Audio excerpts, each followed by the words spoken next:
Namaste and good morning dear students. I hope you all are fine. I am fine too, and welcome to this class of grade 9 English, and today we are going to do some activities under unit 18. Do you know the title of unit 18? Yes, it's transportation and communication, and under this unit we are going to do some activities related to pronunciation, speaking and listening. So, get ready with your book and turn the respected pages. Okay. Now, let us begin from pronunciation. Okay. I will show you some sentences here, dear students. How do you say the following sentences? Try to read those sentences. Okay. The sentences are here. Will you try? Will you read the sentences? Okay, very good. Now, I would also like to read it for you. Okay. Listen carefully, and while I am reading, you should listen attentively and try to notice the differences in my voice quality. How, where I will put stress, or where my voice will be lowered. Okay, so please try to notice that. So, 1. I study in grade 9. Number 2. Where are you from? 3. Are you writing a letter? We have talked before, haven't we? I need a paper, glue and pencil. Would you like to add some sugar? Okay. Did you listen, dear students? And did you notice some differences in my voice quality? Sometime up, sometime down. Yes, somewhere I stressed, somewhere I did not put any stress. Okay. So, why is it so? Can you guess? Okay. So, let us begin from number 1. I study in grade 9. You also try to say with me, I study in grade 9. So, what did you notice here at the end of the sentence? My voice is lowered or it raised there? Yes, it becomes low. Okay. I study in grade 9. So, it means what? Falling tone, falling intonation. It is called falling intonation in English. Okay. And we can denote this type of intonation with such kinds of symbol. Okay. The symbol is like this, falling intonation. The symbol, symbolically we can denote this way. I study in grade 9. Okay. Second sentence, where are you from? So, again what did you listen there at the end of the sentence? The voice goes down. Yes. So, again it is falling intonation. Third, are you writing a letter? Are you writing a letter? And yes, you can already see there the symbol. And what is that? Falling intonation or rising intonation? Yes, it is rising intonation. So, rising means going upward. The voice quality goes upward. Yes, the sound or the voice becomes louder. Are you writing a letter? Similarly, we have talked before, haven't we? So, again you noticed that the voice becomes loud at the end. Yes. So, haven't we? It is also rising intonation. I need a paper, glue and pencil. So, what did you guess there? Yes, here is the mix of two voice quality.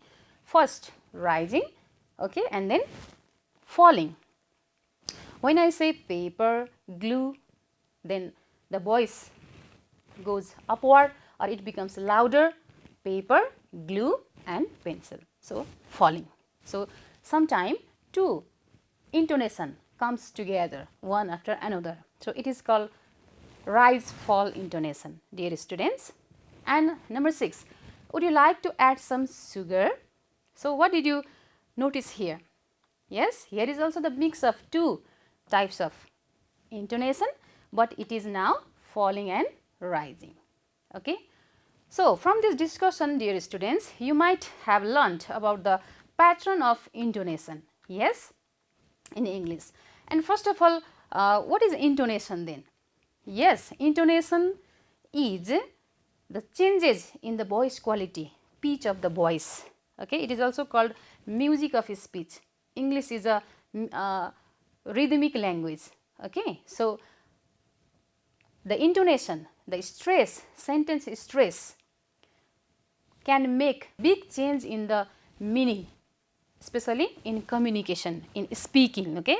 So, simply intonation is the differences in voice quality in speaking, and it is very much important because due to that the audience, the listener can derive the required meaning from the speaker. So, we also should have the knowledge of intonation, especially in spoken form of language. Okay. So, as shown in the chart, dear students, there are basically 4 patterns of intonation as shown in the chart: rising intonation, falling intonation, rise fall and fall rise. Symbolically we can show like this: rise fall, first of all the voice goes upward, becomes louder, and then it becomes slow or it becomes low. Okay. And fall rise in this way. I hope you understood about these 4 patterns of intonation. Okay, dear students, now let us discuss these 4 patterns of 4 types of intonations, intonation patterns in detail. Okay. First of all, falling intonation. So, in falling intonation, the pitch of the voice falls at the end of the sentence. Okay. And it is the most commonly used intonation pattern in English, and you know in which situation we can apply, we have to apply falling intonation? Yes, in commands, WH questions and exclamations. Let us observe some examples here. He wants to buy a car. So, try to read yourself as well. Okay, dear students, try to read with me applying the falling intonation. He wants to buy a car. Put your bag on the table. It is a command. The first sentence was a statement, it is a statement, okay, general information. So, in such type of sentence as well we use falling intonation. And the second, put your bag on the table, it is a command. Third, where is your school located? Where is your school located? Where is your school located? So, falling intonation. Okay. In WH questions also normally we can apply falling intonation. And the fourth one is exclamation, exclamatory sentence. Okay. So, what a beautiful scene, what a beautiful scene. Okay. So, falling intonation. Next, rising intonation. So, just opposite of falling intonation, in rising intonation the pitch of the voice or the loudness of the voice rises at the end of the sentence, dear students.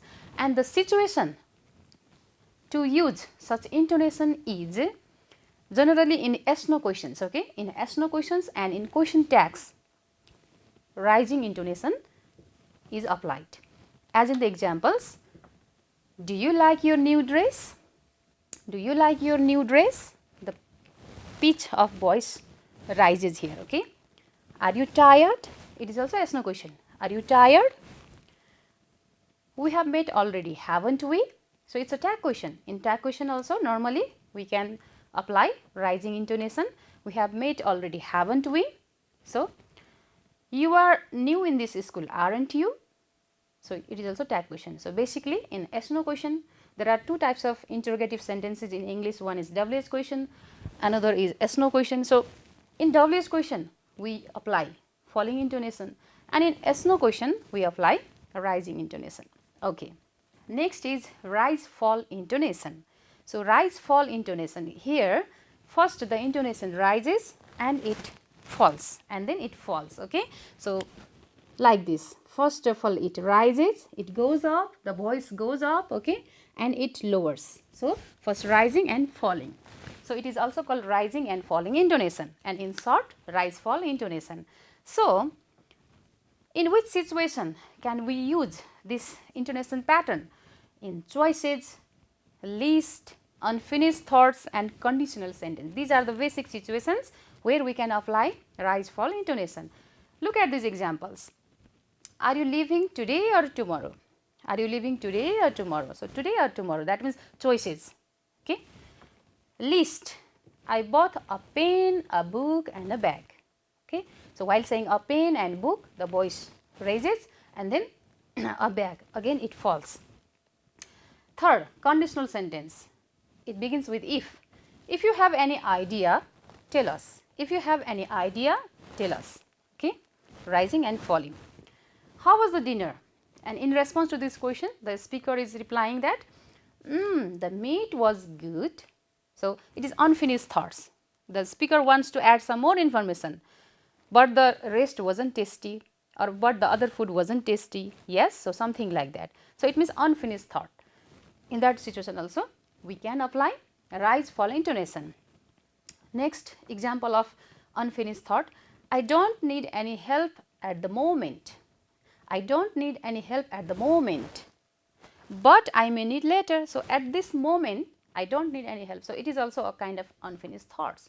So anyway, dear students, rise fall intonation is basically used while we are saying our choices or asking about others' choices or saying about list of things, yes, and to express unfinished thoughts and in conditional sentences as well. Okay, next is fall rise intonation and fall rise. Yes, here in the first part the voice lowers and then it goes high. So falling and rising intonation. In short, it is also called fall rise intonation. And this intonation is used basically when the speaker is not sure of the answer he or she is giving to the question, okay, or if the speaker is feeling reluctant or hesitate to answer in that situation. And another one is in polite request. If we are making polite request, at that time also we apply fall rise intonation. Look at some examples here. Polite request, okay. Would you like to take another coffee? Would you like to take another coffee? Yes, polite request.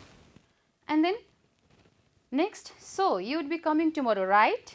Somebody is asking and the speaker is replying here, but reluctantly. He or she feels hesitate to speak here, reply here. He is not sure, she is not sure what to say. Okay, so look here. Well, I suppose. Yes. So that is a kind of hesitation to speak. Okay. Third one also same. Could you help me? Could you help me? Somebody asks with us, and perhaps we may not be in the proper condition of helping that person. So what to say? So feeling hesitate, yes, because it is not good to deny to help somebody. So at that time also we feel hesitation, and then the speaker is replying, yes, yes. Okay. First of all falling and then rising. So that's all about sound pattern or intonation pattern in a sentence. Okay. Okay, dear students, now in your book, in your textbook, there is given an exercise. Okay, let's do it together. Listen to your teacher and read the following sentences, then write the types of intonation they represent. So are you ready? Yes, these are the questions, these are the sentences. Okay, you have to read together with me and then try to decide which intonation pattern can be applied here. So let's start. Number A, will you go for a ride on his rickshaw? Will you go for a ride on his rickshaw? So what did you case here, or which intonation pattern is applied, can be applied here, dear students? Yes, very good. It's rising tone because it is a yes no question, and as we discussed earlier in yes no question, we have to use rising intonation. Yes, so it is rising. Number B, my parents bought rice, cereals and vegetables. So which intonation? Very good. Yes, first of all rising, then falling. So it is rise fall intonation, dear students. Correct. Number C, you don't often go there, do you? So it's a tag question, and in tag question we have to use rising intonation. Okay, it's rising. Santoshi is a smart girl. Santoshi is a smart girl. So it is a general statement. So in such sentences, yes, falling intonation. Okay. Try to read number E. Wow, it's finally snowing. So it's an exclamatory sentence, and in exclamatory sentence we use falling intonation. Yes, falling. None of the strategies are working, are they? So, it is a tag question once again. So, I think you can easily guess. Rising tone, yes, very good. What's your favorite subject? What's your favorite subject? So, it is double S question and then falling intonation, very good. Number 8, try it yourself. Yes, can they finish the project in time? Yes, no question. Yes. So, rising intonation. How can I help you? How can I help you? So, it is double S question and it is falling intonation again and nice to meet you. So, here also falling intonation. Okay, now I hope you are able to use different patterns of intonation in your speaking, spoken language. Okay, dear students. Now we move to next section, that is speaking. Okay, are you ready to enjoy? So here is given a task in your book. Talk about the following animals using suitable forms of adjectives as in the example. So here is one example. Okay, first of all, these are the hints. Based on that, you have to discuss, you have to make conversation with your peer, okay, describing these animals, about these animals, dear students. Now, let us begin from the example here. Do you know which animal is this? Very good, wolf, yes, and this is a bear. Now, tell me, which is more dangerous? Which is more dangerous? Okay, is a wolf dangerous or bear? Now, you can make conversation as shown in this example. So, one of you please read it. The example, in the example there is given the name of two animals, okay, wolf and bear, and in bracket there is one adjective, dangerous, it is an adjective, okay. And A asks question like this, which animal is more dangerous? And second student in the role of B should reply, I think the wolf is more dangerous than the bear. Okay, try to read this example in a pair. Have you tried? Very good. Okay, as shown in the example, you also should try to make conversation in two exchanges, okay, based on the hints. Okay, now let us see one more example here. Bear, tiger, snail, and the adjective is given aggressive in the bracket. Okay, you have to use this adjective to describe these animals. Okay, so will you try? Who will try? Please, one peer stand up and try to make conversation. Okay, very good. Let's listen attentively. Okay. Which animal is the most aggressive? I think the tiger is the most aggressive among the Good. three animals. Okay, so did you notice some changes here than in the previous example? Okay, yes, here is used a superlative form of adjectives. So that's why. Can you guess? Very good. In this example, we have given three animals, yes, and we have to make comparison among three animals, and this is why we have applied, we have used superlative degree. So it's simple to you, I think. So use superlative while comparing three or more things. So three or more, if that is the situation, and then we have to apply, we have to use superlative form. Similarly, one more example, let's see here. Okay, one peer stand up please, and other please listen attentively. Snail and tortoise, and the adjective is slow. So, okay. Which animal is slower? Very good. I think the snail is as slow as the tortoise. Thank you. So, here which animal is slower? So, you should know the comparative form of slow. Slow, slower, slowest, yes. And in answer, I think you again saw something different there. Yes, I think the snail is as slow as the tortoise. So, this as, it is also a form of comparison, do you know, dear students? And when we should use this structure, do you know? Yes, if the things or persons we are comparing have similar feature or they have similarities, and at the time we can use this structure as, then positive degree of adjective, and again as. So, which is slower, either snail or tortoise? So, both look like slower, yes, or like snail or tortoise is also slow. So, try to use this kinds of structure also, okay, when you have to make conversation. So, we use as plus adjective plus as when the things we are comparing are equal in some way, not exactly same but similar in some way, okay. Now, some more exercise, okay, let us do this exercise, okay, try to make conversation. Now, one pair stand up, you have to make conversation on this clue, elephant, giraffe, and the adjective for comparing is tall. So, will you try? Okay, listen Which attentively. animal is taller? Okay, The giraffe is taller than the very elephant. good. Next, okay, another pair stand up. There is monkey, dolphin, tortoise, and adjective is intelligent. Which animal is the most intelligent? Okay, I think the monkey is the most intelligent among the three animals. very good. Okay, have your seat. Next pair stand up, please. Rhino, elephant, heavy. Which animal is heavier? Mm-hmm. The elephant is heavier than the rhino. Very good. Okay. So, in this way, you also try to make similar type of conversation using these clues as well, okay. And your friends have written in this way. See here. Yes, which animal is stronger? The lion is stronger than the bear. Comparison between bear and lion. Similarly, hen, pig and dog. So, have you also made similar type of conversation? Okay, fine. And rattlesnake and cobra, which is dangerous? More dangerous, yes. The comparative form of dangerous is more dangerous. Okay.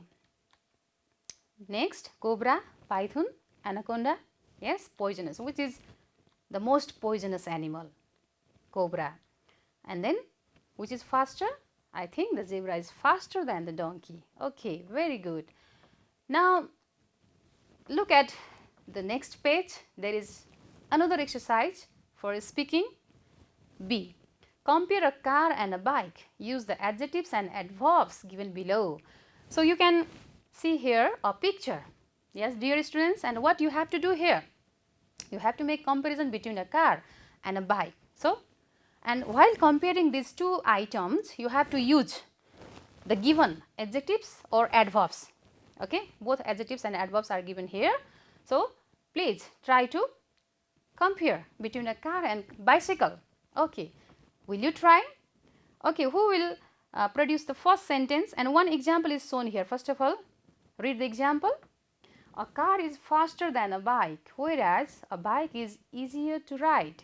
So, it is already used one adjective here, yes, fast, then faster, and then easy, easier. Okay, a car is faster than a bike, whereas a bike is easier to ride. So, they are different in this respect. Okay, so similarly, using other adjective or adverb, will you try? Okay, one of you stand up please and other listen attentively. Yes, it's a car is more comfortable than a bicycle, but bicycle is eco-friendlier than a car. Yes, so comfortable, more comfortable, and eco-friendly, eco-friendlier. Yes. Next, please. Okay, a car is more expensive than a bicycle to buy, while a bicycle is cheaper than a car. So, more expensive and cheaper. Cheap, cheaper, cheapest. So, here comparative form cheaper is used here. Similarly, next, okay, a car is safer to drive than a bicycle, whereas riding a bicycle is better for health than a car. So, it is eco-friendlier as we already mentioned in number A, yes. So, it is eco-friendlier also, and it also a kind of, it is also a kind of exercise while riding a bicycle, yes. So, now next, riding a bicycle is both eco-friendlier and better for health than driving a car. So, it has many benefits. Riding a bicycle has several benefits, like it is eco-friendlier, better for health than driving a car. So, add up, you can add, you can try to make similar type of comparison using those adjectives and adverbs, okay, to compare a car and a bicycle. You can use other, you can add other adjectives or adverbs, okay. So, try to include other adjectives as well other than given in the book. So, will you try at home? Okay. Now, here is one small task for you to do at home. Try to make similar type of comparison between a letter and an email using suitable adjectives and adverbs. Okay. So, will you do it and show it to your teacher? Okay. Now, we move to listening section. Dear students, are you ready? Yes, it is very entertaining also, and it gives us or it improves our listening skill also. Yes. Okay, let us be ready. First of all, I would like to show you a picture here. You can also look at your book or look at my slide and try to answer these questions. How do you usually travel? So, how do you usually travel, dear students? By bus or by other vehicles? How do you travel? So, generally we travel by bus and car, yes, bike, motorbike. Or have you ever traveled by a plane? Okay, no problem, that is very great.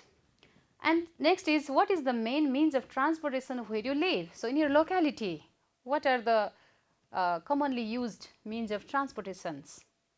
Okay, bus, car, yes, okay, bicycle, very good.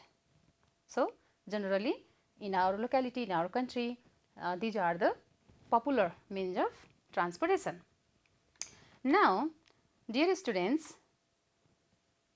try to be familiar with listening procedure, though it is common to you. Okay, I would like to remind you in short. First of all, what should you do? Yes, you should attentively listen. You should listen attentively, and you will get 3 times to listen the audio. Okay, and in the first play, what do? You shall listen, or you will have to listen just attentively and be familiar with the audio content. Okay, and only in the second play you begin to solve the exercises. Okay, and there are 2 different types of exercises given in your book. The first exercise B is related to choosing the best alternative. There are given 3 distractors, 3 options, and among them you have to choose the best one or suitable one. It is on page number 234. And when I play the audio content for the 3rd time, you have to do or complete exercise C also. Okay, and exercise C is about filling the gaps with correct words or phrases. So, and after you complete all exercise, we will discuss the answer together. Okay, dear students, are you ready to listen? Okay, this is the first time you are listening, dear students, and as I already told, in the first time when you are listening, you just have to listen attentively. Okay, now be ready to listen. Hey, taxi! Ah, great. Thanks for pulling over. Where to? Well, I'm going to the National Museum of Art and... Sure, hop in. No problem. Hang on. Excuse me. How long does it take to get there? Well, that all depends on the traffic, but it shouldn't take more than 20 minutes for the average driver. Oh. And I'm not average. I have driving down to an art, so we should be able to cruise through traffic and get there in less than 12 minutes. Okay. Sorry for asking, Yeah? but do you have any idea how much the fare will be? Oh, it shouldn't be more than $18, not including, a tip, of course. Oh. And by the way, do you know what time the museum closes? Well, I would guess around 6 o'clock. Oh. Do you have the time? Yeah, it's 4:30. Thanks. This is your first time to the city, right? Yeah. How did you know? Well, you can tell tourists a mile away in this city because they walk down the street looking straight up at the skyscrapers. Was it that obvious? Well... Oh, before I forget, can you recommend any good restaurants downtown that offer meals at a reasonable price? Well, the Mexican restaurant La Fajita is fantastic. Oh. It's not as inexpensive as other places I know, but the decor is very authentic. Okay. And the portions are larger than most places I've been to. Sounds great. How do I get there from the museum? Well, you can catch the subway right outside the museum. There are buses that run that way, but you would have to transfer a couple of times. And there are taxis too, but they don't run by the museum that often. Okay, thanks. Have you listened? Okay. Did you listen the audio content attentively? What did you listen there. Who are speaking there? Can you tell me the speakers in the audio content? Okay, very good. A taxi driver and then a stranger. So now this is the second time you are listening, and this is your exercise, exercise B. You have to listen to the audio and choose the correct alternative to answer the questions. Look here, there are 3 alternatives in each questions, okay, and you have to tick or select the best alternative. Are you ready to listen? Okay. Hey, taxi! Ah, great. Thanks for pulling over. Where to? Well, I'm going to the National Museum of Art and... Sure, hop in. No problem. Hang on. Excuse me. How long does it take to get there? Well, that all depends on the traffic, but it shouldn't take more than 20 minutes for the average driver. Oh. And I'm not average. I have driving down to an art, so we should be able to cruise through traffic and get there in less than 12 minutes. Okay. Sorry for asking, Yeah? but do you have any idea how much the fare will be? Oh, it shouldn't be more than $18, not including, a tip, of course. Oh. And by the way, do you know what time the museum closes? Well, I would guess around 6 o'clock. Oh. Do you have the time? Yeah, it's 4:30. Thanks. This is your first time to the city, right? Yeah. How did you know? Well, you can tell tourists a mile away in the city because they walk down the street looking straight up at the skyscrapers. Was it that obvious? Well, Oh, before I forget, can you recommend any good restaurants downtown that offer meals at a reasonable price? well, the Mexican restaurant La Fajita is fantastic. Oh, It's not as inexpensive as other places I know, but the decor is very authentic, okay. and the portions are larger than most places I've been to. Sounds great. How do I get there from the museum? Well, you can catch the subway right outside the museum. There are buses that run that way, but you would have to transfer a couple of times. And there are taxis too, but they don't run by the museum that often. Okay, thanks. So I hope you listened the audio attentively and solved the exercise B. We will discuss the answer later on. Okay. Now here is another exercise, dear students, which is related to fill in the gaps using the correct words or phrases after listening the audio. And it is your third time you are listening to the audio, and after listening at the third time you have to complete the given sentences. So are you ready? Okay, listen attentively. Hey, taxi! Ah, great. Thanks for pulling over. Where to? Well, I'm going to the National Museum of Art and... Sure, hop in. No problem. Hang on. Excuse me. How long does it take to get there? Well, that all depends on the traffic, but it shouldn't take more than 20 minutes for the average driver. Oh. And I'm not average. I have driving down to an art, so we should be able to cruise through traffic and get there in less than 12 minutes. Okay. Sorry for asking, Yeah? but do you have any idea how much the fare will be? Oh, it shouldn't be more than $18, not including, a tip, of course. Oh. And by the way, do you know what time the museum closes? Well, I would guess around 6 o'clock. Oh. Do you have the time? Yeah, it's 4:30. Thanks. This is your first time to the city, right? Yeah. How did you know? Well, you can tell tourists a mile away in the city because they walk down the street looking straight up at the skyscrapers. Was it that obvious? Well, Oh, before I forget, can you recommend any good restaurants downtown that offer meals at a reasonable price? well, the Mexican restaurant La Fajita is fantastic. Oh, It's not as inexpensive as other places I know, but the decor is very authentic, okay. and the portions are larger than most places I've been to. Sounds great. How do I get there from the museum? Well, you can catch the subway right outside the museum. There are buses that run that way, but you would have to transfer a couple of times. And there are taxis too, but they don't run by the museum that often. Okay, thanks. Have you done? Okay, very good. Now it's the time to take your answer, dear students. Are you ready? The first question is, where does the passenger want to go? So what did you choose here? Very good. It is the first option, National Art Museum. Number B, how long does it usually take to reach the passenger's destination? Which is the correct answer? Yes, it's again the first option, less than 20 minutes. Okay. And number C, what is the taxi fare? So what did you listen there? What is the taxi fare? Okay, very good. It is $18 excluding the tip. And fourth question, what time does the museum close? The time? Yes, it's 6 o'clock. Well done. Number E, what is the best way to get to the restaurant La Fazita from the museum? So, what is the best way? Yes, taking the subway. And F number, why is it inconvenient to take a taxi to the museum? And the answer is, yes, they don't often run by the museum. Okay, now next exercise is filling the gaps. So, number A, the passenger, the taxi driver for stopping for him. So, what is the best word here or the correct word? Very good, thanked. The passenger thanked the taxi driver. Number B, the time to reach the museum depends on the, okay, it depends on the traffic. Very good. Number C, the driver claims that he is not an, so average. So, he is not an average driver. Yes, he is a matured or experienced driver.